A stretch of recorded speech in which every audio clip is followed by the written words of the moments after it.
Today, we will be talking about Yennefer's journey in The Witcher. Spoilers ahead. Watch out and take care.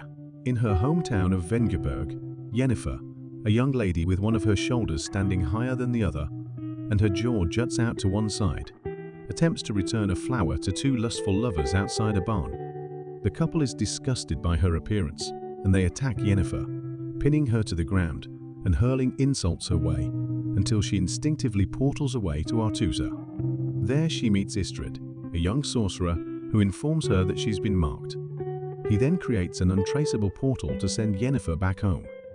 Having been marked from her portaling from Aretuza, a sorceress named Tissaia finds Yennefer and purchases her for 4 marks from her stepfather, less than half the price of a pig.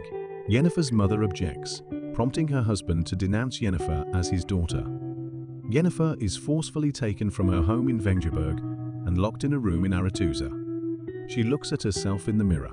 Disgusted at her appearance, she shatters the mirror and grabs a shard of glass as she contemplates taking her own life.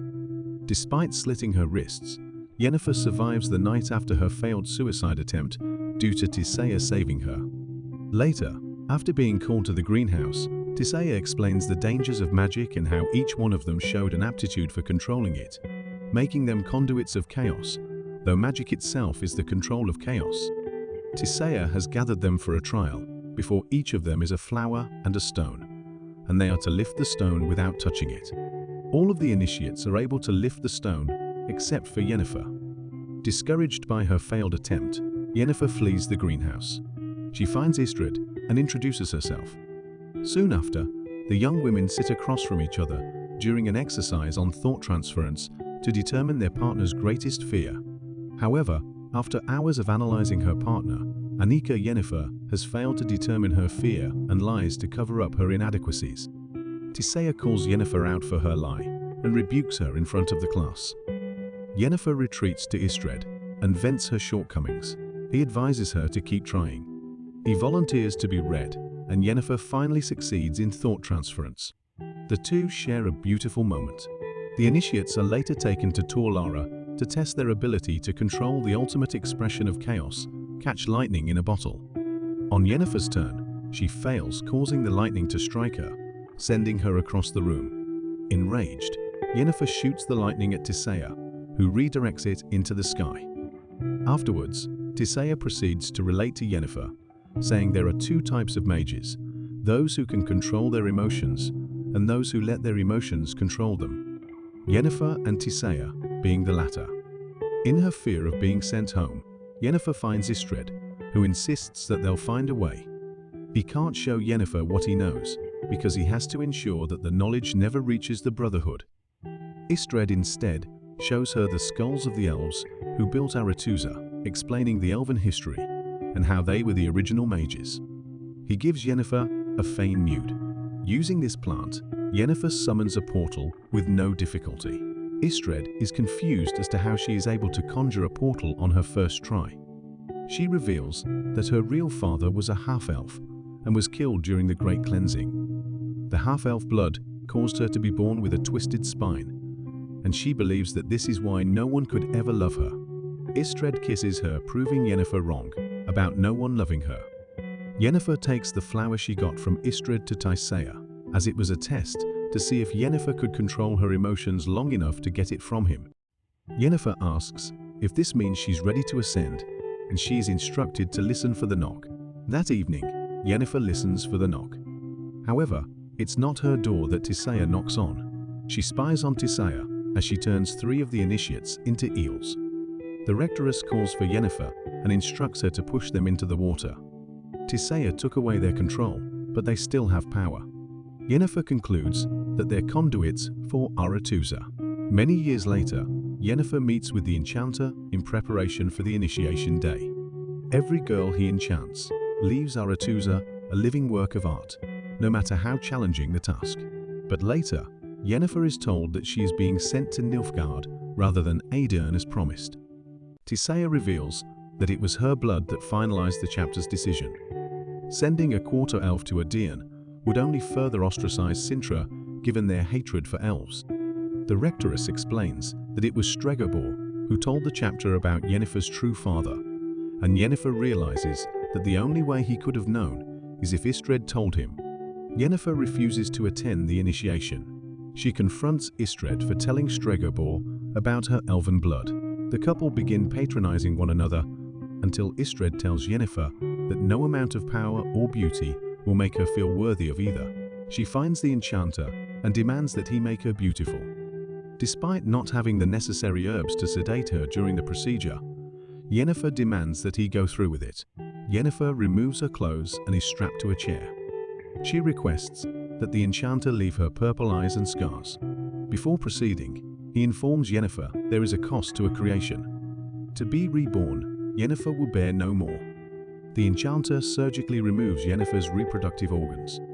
He uses them to form a paste that, when applied to Yennefer's skin, causes a transformation. Yennefer screams in agony as internal flames crack her skin. Her body takes shape, her spine and jaw forcefully straightens.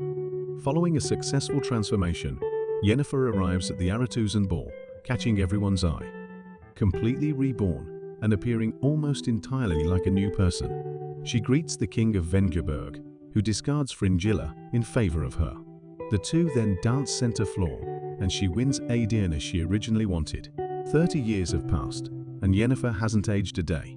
Yennefer is escorted with Queen Kaylis and her baby to Lyria. The queen asks her to stay with them there to keep her company. But Yennefer must return to Aedirn after bringing her safely back to court. The queen envies Yennefer as the king's mage. They are later ambushed and attacked.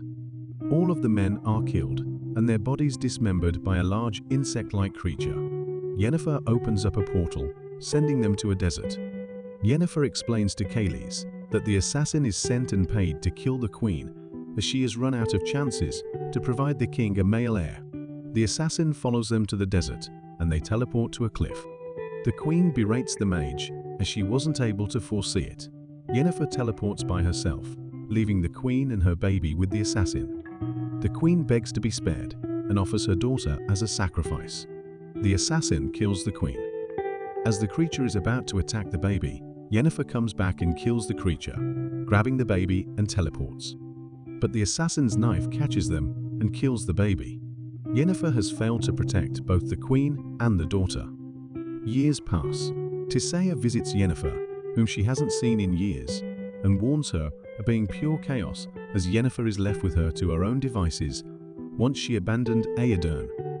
But her behavior, flaunts in direct conflict with the Brotherhood's agenda, cannot be tolerated, thus warning her that they will go after Yennefer.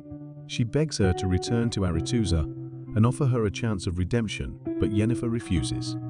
One day, at a party enticed by Yennefer, she meets the Witcher, Geralt of Rivia, who asks for her help to cure Jaskier as he is attacked by a djinn. After putting Jaskier to a deep healing sleep, she suggests the Witcher to bathe. She later summons the Djinnya. Geralt explains that since its amphora's broken, it's not possible to summon it. Yennefer needs Jaskier to make a wish, so she could capture it.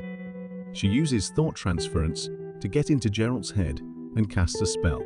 Upon waking up, Geralt goes back to help Yennefer and confesses that he is the djinn's master, and he needs to make the last wish. She forces Geralt to make his wishes so she can become the vessel for the djinn. He asks him what he wants, and she responds everything, before the djinn completely takes over Yennefer. Geralt whispers a wish, and the djinn goes away.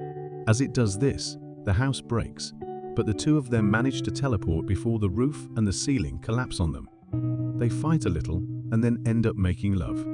Yennefer asks what Geralt wished for, but he doesn't respond to the question. Time passes. Yennefer and Geralt travel together with a bard. Geralt asks what they are doing there, and she tells him that she's there for the dragon, as it has certain healing properties it's rumored to possess. Geralt concludes that she has come all this way for made-up fertility cures, using fresh dragon hearts. He doubts her capabilities of becoming a mother. Yennefer is persistent in having a baby because the people who made her beautiful took her chance of becoming a parent. They later do it to make up for the fight they had. Later, after helping Villentrait and Mirth, he thanks the mage for her help and mentions the reason why Geralt doesn't want to lose her. Yennefer concludes that none of the feelings she has for Geralt is real because it was a wish that he made from the Daejin. He insists that he made the wish to save her life, but Yennefer is persistent that she doesn't need his help. Geralt patronizes her and comments about wanting to have a baby. Villentretenmirth stops the two from arguing and explains that a sorceress will never regain her womb, and Geralt will eventually lose Yennefer, despite him not wanting to do so. Yennefer later travels back to Aretusa and comes to find an emergency conclave of the Northern Mages is happening because Nilfgaard has taken over Marnardal and is now attacking Sintra. Fringilla enters the meeting and convinces them that their kingdom is better under a new ruling, and if they don't take their side, they should just stay out of their way. The majority of people vote to let Sintra keep their proud tradition of fending for themselves, not to help them at all. Tissaia tells Yennefer that she and the others who didn't vote have plans to fight and begs Yennefer to join them for her. They travel by boat to make their way to Sintra to help protect against those from Nilfgaard attacking. That evening, Yennefer is awakened to find a fireball fired by Nilfgaard coming straight for her. She halts the fireball mid-air and then redirects it. The sun has risen and the Northern Mages made it through the night. Unfortunately, Nilfgaard arrived much sooner than they anticipated, and the Northern armies are still a ways out. There are only 22 of them left as the others flee. They watch as a thick fog consumes the mountains around them, signaling Nilfgaard's encroachment. Tissaia orders Sabrina to take the villagers to the artillery room while she and Triss head down. Yennefer is instructed to keep watch on the tower and preserve her chaos. Yennefer watches from the tower as Nilfgaard's army approaches. She telepathically communicates with the others to alert them and order them to make their move. Yennefer watches from the tower as Nilfgaard breaks through their forces. Sabrina sneaks up behind Yennefer and stabs her in the abdomen with an arrow after being infected by a parasite. Two young boys, also under the control of the parasites, take their bottles of blue meteorite and drop them on the table filled with blue meteorite, causing a massive explosion on both ends of the keep that sends Yennefer and Sabrina flying off the tower, with Yennefer managing to stick the landing. Yennefer limps out of the keep, forced to witness the massacre that has unfolded as villagers of all ages lay dead on the grounds of Sodden Hill. She telepathically calls out to her fellow mages without response, telling them to hold the front line as more Nilfgaardians approach. Fringilla intercepts Yennefer's message. She tells Yennefer to stop fighting and join Nilfgaard. However, Yennefer stays true to her belief. Yennefer later finds Tissaia on the hillside. Tissaia has been severely weakened, but with the Northern armies close, Yennefer refuses to give up. She looks Tissaia in the eyes and for the first time admits that Tissaia saved her. It was now Yennefer's turn to save the continent. Tissaia urges her to let her chaos explode. Yennefer gets back to her feet, absorbs the fire that is consuming the keep, and unleashes it all on the Nilfgaardian army. Yennefer later disappears without a trace as Tissaia and Geralt try to look for her. That's just the first season of The Witcher, and only Yennefer's storyline. What did you think? Subscribe for more videos like this, turn on notifications, and leave a like. It really helps the channel.